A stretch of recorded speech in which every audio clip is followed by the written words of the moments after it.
There's a storm coming, a very large storm. You might not see it now, but you will see it eventually.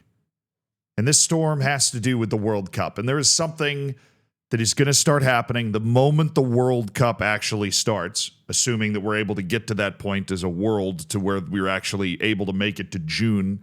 When the World Cup actually starts, where it will start happening during the first match, it will keep happening all the way through the final, and people are going to be upset about it the entire time. But I am giving you the opportunity to be upset about it now. I'm going to brace you for it and prepare you for it. Because what we're looking at here is, if you've ever played Civilization, we're looking at a massive, overwhelming culture victory. A culture victory condition situation where the United States sporting culture has just achieved a massive victory. Overwhelming. One of the great redeeming qualities of the sport of football. Because what is one thing, honestly, the number one takeaway that I get? I love all sports. You know this. But I am also somebody that, because I love all sports, I sit on a bridge between things like American football and football, soccer around the world. And people that, like, let's say an English person, for example, that I happen to befriend, that go, oh, I can't watch American football. There's too many commercials. One of the redeeming qualities of soccer, of football, is there are no commercials except for halftime. The game starts and you are watching the game until halftime when, we go to Jamie Carragher back in the studio and a big commercial break, and then we come back and we do it all over again. That's going away. I'm not joking. They have turned the sport of football, of soccer, into 4 quarters instead of 2 halves. Walk with me. They've done it in a very tricky way. Now, this is an Athletic article by my boy Henry Bushnell. Okay, said FIFA will allow broadcasters to cut away to advertisements during hydration breaks that will split up each half of every 2026 World Cup match. FIFA has cleared broadcasters to cut to commercial during hydration breaks. But look, hydration breaks happen. Maybe you don't want to sit around and watch dudes drink water for 3 minutes. That's fine. But it's this next 2 paragraphs right here at the start of this article that just absolutely it just absolutely ruined this shit for me. Soccer's global governing body announced in December that it would introduce a 3-minute break midway through each 45-minute half at the World Cup. Right? It's introducing a 3-minute break through each 45-minute half. 3-minute break being rather comparable to like a quarter break in the NBA or something.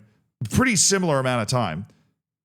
Midway through each 45-minute half. It promoted the breaks as player welfare measure, but said that there is no weather or temperature condition in place, with the breaks being called by the referees in all games.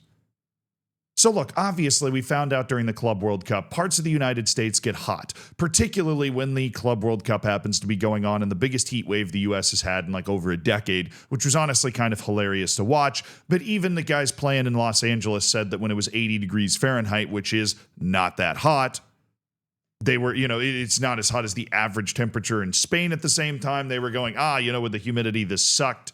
It was way too hot. I can't believe we're expected to play in this. And so we knew, especially in the non-northern cities, right? The cities in Canada are typically going to be okay. The cities in the northern U.S. are typically going to be okay. But, you're playing down in Texas, you're playing in Los Angeles, you're playing in Miami, for crying out loud, right? You're going to have to deal with environments that are hot, humid, not comfortable to play in, that we assume there would be some sort of water break system in place. What we are now discovering is this is not dependent on temperature. That maybe, and this is me for some reason believing in the competitive integrity that FIFA is trying to espouse here, maybe they've decided that they're going to just give a 3-minute water break in every match because they don't want to have to deal with parsing between like, well, this match is 2 degrees, below the temperature, and this match is 1 degree above the temperature, and so we need water breaks in this match, but not in this match, and so the players in this match have to suffer. And then, they wanted to try and nip that conversation in the bud. They wanted to get ahead of what could have been some sort of controversy and just say, everybody, Everybody's having a water break. Good for you. The only problem is the next paragraph. FIFA officials also discussed the change with broadcast executives, meaning that, I don't know who starts that conversation, but it's the FIFA officials that are the ones that have to go, well, we're going to have these water breaks and we're going to do them in every match. And then they go to the broadcast executives and say, hey, according to 3 sources, including one at FIFA, they confirmed to The Athletic that broadcasters will be permitted to flip away from the match feed to show commercials as they would during halftime or a timeout in a basketball or American football game. There are some guardrails, said 2 sources. We continue. The broadcasters have been told that the ad break shouldn't start within 20 seconds of the referee's whistle and that they should return to the match more than 30 seconds before play resumes. This, of course, leaves a 2-minute ad break. Not uncommon in most American sports that are running quarters. It's a 2-minute ad break because it's a 3-minute water break and you're basically saying 30 seconds on each end. You're going to have to leave there, but you usually don't cut to commercial right when the whistle goes in a normal American sport anyways that's running quarters. You don't cut straight to commercial. They blow the whistle and you go, well, that was a great game, Tom. They're really moving the football down the field and we're going to see if they can pick up this big 3rd down on the other side of this break. And then it cuts to break. That's what we're looking at.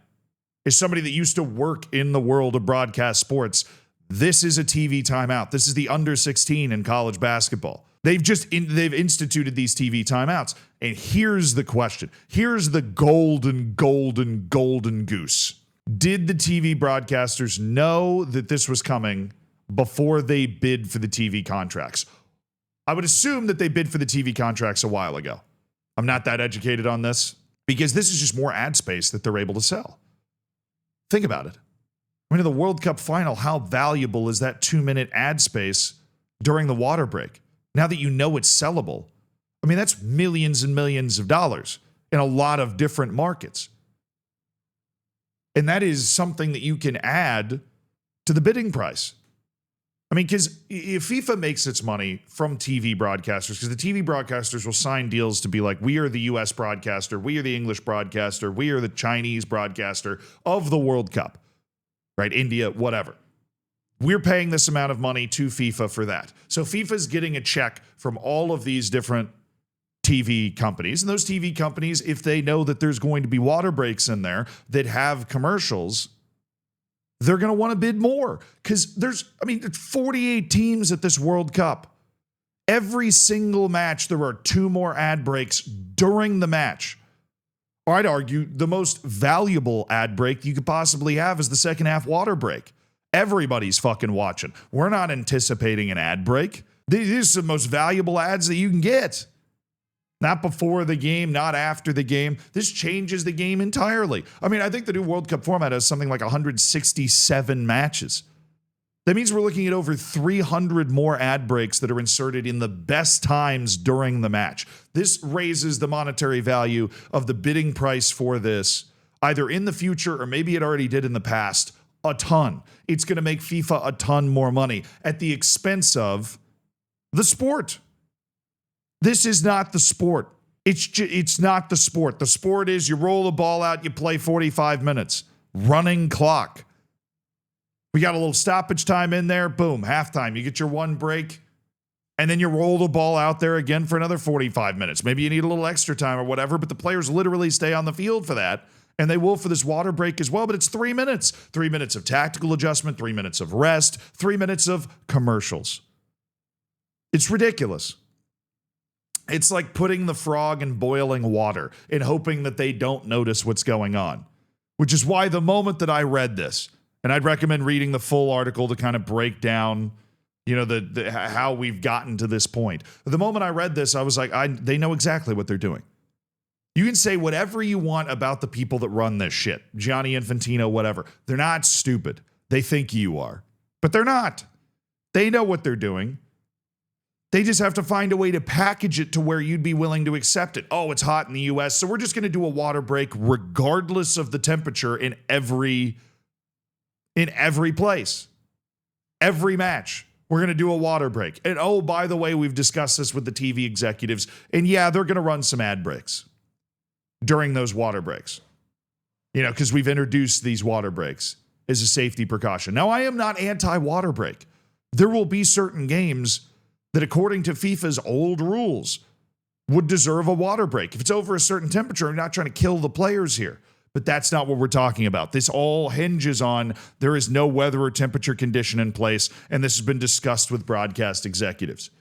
And what it's going to do is continue to drive up, even more than the natural curve of interest, drive up the price that broadcasters are willing to pay, because the broadcasters will make more money from these ads. A lot more. Hundreds of millions of dollars will be made from over 300 2-minute ad breaks at this World Cup. That's hundreds of millions of dollars. That is, directly or indirectly, eventually going to navigate its way to FIFA, because they have now created a quarters system, essentially, at the World Cup. And I would be willing to wager it is only a matter of time until that changes even more. Like, until you start seeing the Premier League, La Liga, institute this, because they have no incentive not to. Especially if FIFA has already okayed this. They have no incentive not. They have every incentive to do it, because what is the number one driving financial aspect in football? It's the TV deal. If La Liga, which is, a nation that might be able to justify this in Spain with the heat, does mandatory water breaks halfway through each half, all of a sudden there's a ton more ads you can sell during La Liga matches that makes that TV deal way more valuable for the league and for broadcasters, giving the clubs more money in the era of FFP to be more competitive. If I was an executive of a league, I would do it tomorrow. And the only thing that's going to stop it, I guess, would be UEFA trying to stop it, but FIFA's above UEFA. I mean, they know they chafe at certain times. But this is the erosion of the actual sport here. Even more so than going from like 3 subs to 5. I think you can't go over 5, because then you can swap out more than half the team. But the point of the sport is you roll the ball out and you play for 45 straight minutes. We're literally getting commercial breaks in the middle of that now. It sucks.